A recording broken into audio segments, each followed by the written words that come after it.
মোরা ধন্য হয়েছি ওগো ধন্য, শুধু নূর নবীজির জন্য। মোরা ধন্য হয়েছি ওগো ধন্য, শুধু প্রাণীর নবীজির জন্য। এই জীবনের যত গুনাহ ক্ষমা করে দাও তুমি, রহমত দিয়ে শ্যামল করে দাও মনের মরুভূমি। ফুলে ফুলে ভরিয়ে দিয়ে, ফুলে ফুলে ভরিয়ে দিয়ে আমায় করো পরিপূর্ণ। মোরা ধন্য হয়েছি ওগো ধন্য, শুধু নূর নবীজির জন্য। মারহাবা। প্রেমেরই বাজারে কে যাবি চল রে, আমিও যাব তোর সঙ্গেতে। বলেন প্রেমেরই বাজারে কে যাবি চল রে, আমিও যাব তোর সঙ্গেতে। কারণ যেখানে প্রেম নাই সেখানে ফুল বাগানো আগুন হয়ে যায়, আর যেখানে প্রেম আছে রে সেটা আগুন ও ফুল বাগান হয়ে যায়। তার প্রমাণ হলো ইব্রাহিম খলিলুল্লাহ। आज भी हो जो इब्राहिम का इमाम पैदा, अगर सीखती हैं अंदाजे गुलिस्ता पैदा। आला हजरत বলেছেন खालिक कुल ने आपको मालिक कुल बना दिया, दोनों जहां है आपकी कब्जा इख्तियार में। मरहबा। বন্ধুরে আমার দেখে প্রাণটা খুলে একটু নজর দিয়ে কথাগুলো শুনেন, হৃদয়ের জানালাটাকে ওপেন করে দাও। আমার নবীজি বললেন, দেখেন নবীজিকে কেমন করে ভালোবাসতেন সাহাবায়ে কেরাম। দুইজন হযরত ওমর জীবনে এত বেশি আমল করেছেন, গণনা করলে আকাশের তারার চাইতেও বেশি হবে। কিন্তু আবু বকরের একটা রাতের প্রেম, কিছুক্ষণ সময়ের প্রেমের সাথে যখন পাল্লা দেওয়া হলো রে, ওমরের জীবনের আমলগুলো একেবারেই নাথিং হয়ে গেল।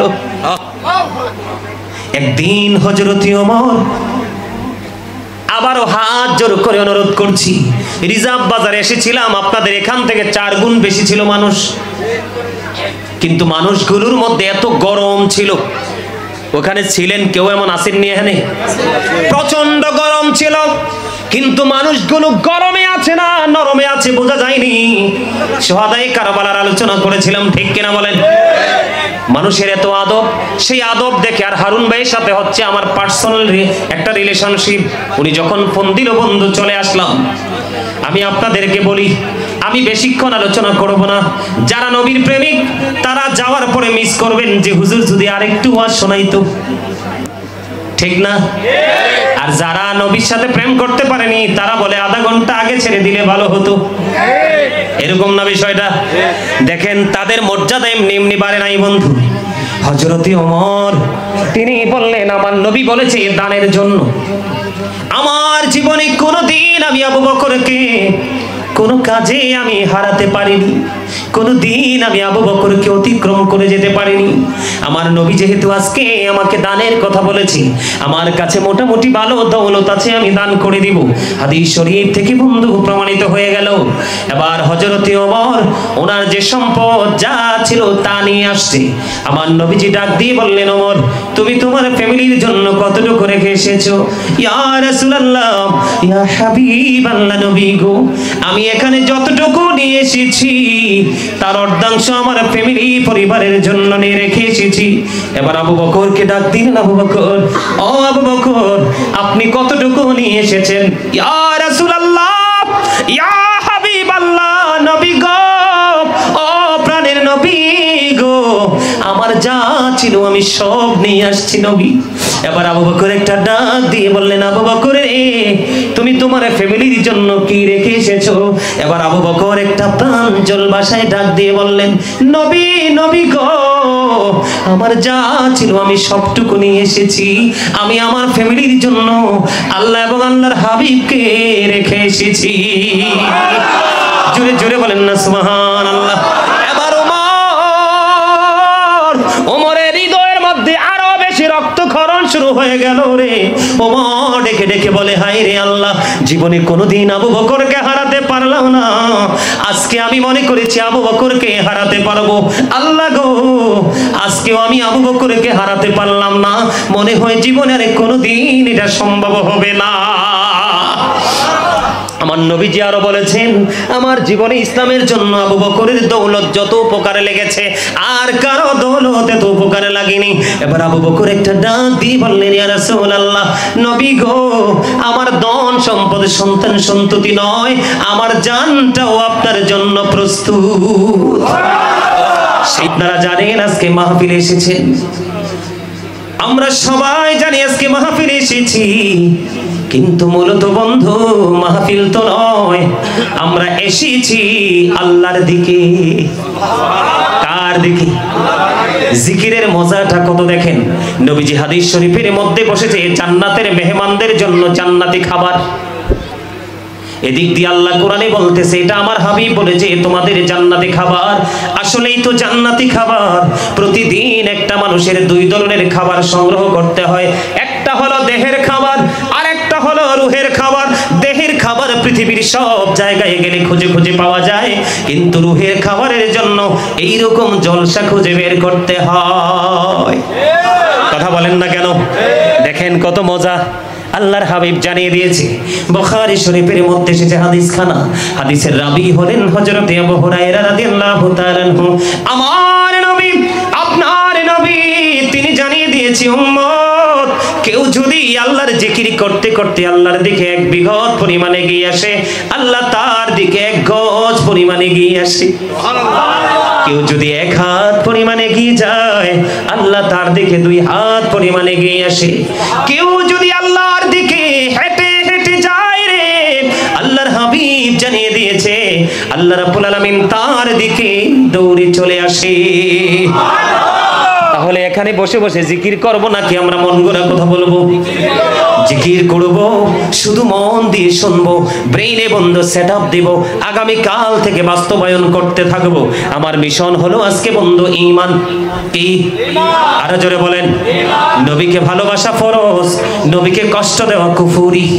চিন্তার দ্বারা হোক, জবানের দ্বারা হোক, কাউকে সমর্থন দ্বারা হোক, যে কোনো ভাবেই হোক, নবীকে কোনোভাবেই ছোট এবং খাটো করা যায় না। খাটো করলেই বন্ধু কুফরি হয়ে যাবে, আর কুফরি মানেই হলো ঈমান চলে যাওয়া, কাফের হয়ে যাওয়া। ঠিক কেন বলেন? আমার দিকে তাকান। এক্সাম্পল আমি আপনাদেরকে শুরুতেই দিতে চাই বন্ধু। আপনার এই যে আমার এই দাদাভাই বারবার কিন্তু কালেমার কথা বলেছে, খেয়াল করেছেন? উনি কিন্তু একজন সাধারণ মানুষ, কিন্তু তিনি বারবার কালেমা শব্দটা উচ্চারণ করেছে। আমি আপনাদেরকে আগে বন্ধু মর্যাদাটা বুঝাই, নবীজির পাওয়ার কেমন থাকে, কতটুকু সম্মান আল্লাহ রাব্বুল আলামিন দিয়েছেন বন্ধু। আমি আপনাদেরকে বলে দিতে চাই কালেমার মধ্যে কয়টা দিক? লা ইলাহা ইল্লাল্লাহ, there is no god but Allah, মুহাম্মাদুর রাসূলুল্লাহ সাল্লাল্লাহু আলাইহি ওয়াসাল্লাম is the messenger of Allah। খেয়াল করবেন, কোড করে নেবেন বন্ধু, মোবাইল ওপেন করে দেন। যদি আপনাদের কোনো সংশয় থাকে আপনার পছন্দের হুজুরের কাছে যাবেন। কালিমার মধ্যে দুইটা দিক মর্যাদাটা আপনারা খেয়াল করবেন। কয়টা দিক? একটা হলো তাওহীদ, আরেকটা হলো রিসালাত। একটা হলো স্রষ্টা, আরেকটা হলো সৃষ্টি। একটা হলো আমার রব, আরেকটা হলো রব্বুল আলামিন, আরেকজন হলো রাহমাতুল লিল আলামিন। জোরে জোরে বলেন সুবহানাল্লাহ। বন্ধুরে আমার, আমি শুরুটা করতে চাই এইভাবে। আল্লাহ রাব্বুল আলামিন এই যে দুইয়ের দিকে খেয়াল রেখে, এই দুইয়ের দিকে প্রেম রেখে সৃষ্টি জগতের প্রত্যেকটা জায়গায় দুটি দিয়ে সেটিং করেছেন, তিনটা কোথাও নাই। আমি এক্সাম্পল দেই বন্ধু। বডির দিকে তাকান, দুটি হাত, দুটি পা, দুটি চোখ, দুটি কান। জিহ্বা কয়টা? জিহ্বা একটা, দুটি জিহ্বা। এই যে আমার দিকে তাকান, আরে আমার দিকে তাকান, আর জিহ্বাটা দেখেন সবাই। 1 নাম্বার বাটপার। এমন বাটপার, বাবুর্চি যদি ভালো হয়, রান্না যদি মজার হয়, সুদের হোক, ঘুষের হোক, সিটারের হোক, বাটপারির হোক, বর্ডার ক্রসিং করে এই পর্যন্ত। ঠিক না ঠিক? এটা হলো সামনের তার চরিত্র, আর পিছনে আর একটা আছে যেটাকে আঞ্চলিক ভাষায় বলি আলা জিহ্বা। ওইটা না থাকলে কথা বলা যায় না। জিহ্বা কয়টা? দুটি হাত, দুটি পা, দুটি চোখ, দুটি কান, দুটি জিহ্বা, আলো আধার, কঠিন কোমল, ঘৃণা প্রেম, বাদশা ফকির, দুর্বল সবল, উঁচু নিচু, আলো আধার, ধনী গরিব, ছোট বড়, লম্বা খাটো, মোটা চিকন, আছে না নাই? আসমান জমিন, জল স্থল, জান্নাত জাহান্নাম, পৃথিবী এবং আল্লাহর সৃষ্টি জগতের যেখানেই তাকাই সেখানেই দুটি খুঁজে পাই রহস্য। কোথায়? রহস্য হলো কালেমা। আমার আল্লাহ ডেকে ডেকে বলে, বান্দারে আমার হাবিবের মর্যাদা যতই ছোট করো না, আমি আল্লাহ চিরস্থায়ী ভাবে টেকসই করে দিয়েছি। ওয়া রাফা'না লাকা যিকরাক। জোরে জোরে বলুন আল্লাহু আকবার। খবর মজার কিনা? আরো জোরে বলেন। তাহলে দুটি খুঁজে পাইলাম। এবার আসেন কালেমা তয়্যিবের মধ্যে দুইটা দিক, এই দুইটা দিক তৈরি করতে হরফ লাগছে 24টা। কয়টা? বুঝে নিয়েন। লা ইলাহা ইল্লাল্লাহর মধ্যে আছে 12টা হরফ, মুহাম্মাদুর রাসূলুল্লাহ সাল্লাল্লাহু আলাইহি সাল্লামের মধ্যে আছে 12টা হরফ। 12 মিলে কত হলো? ও বন্ধু, একটা দিনের দিকে নজর দিয়া চাইয়া দেখো না, 12 24। আল্লাহ কই গভীরের প্রেম পাগল খুঁজে খুঁজে বের করো। আমার নাম, আমার হাবিবের নামের মধ্যে 12টা হরফ দিয়ে লিখলাম, একটা কালেমা তৈরি করে দিলাম, সংখ্যা দিলাম 24টা। এই 24-এর সাথে মিল রেখে একদিনে ঘন্টা দিয়ে দিলাম 24 ঘন্টা। জোরে জোরে সুবহানাল্লাহ।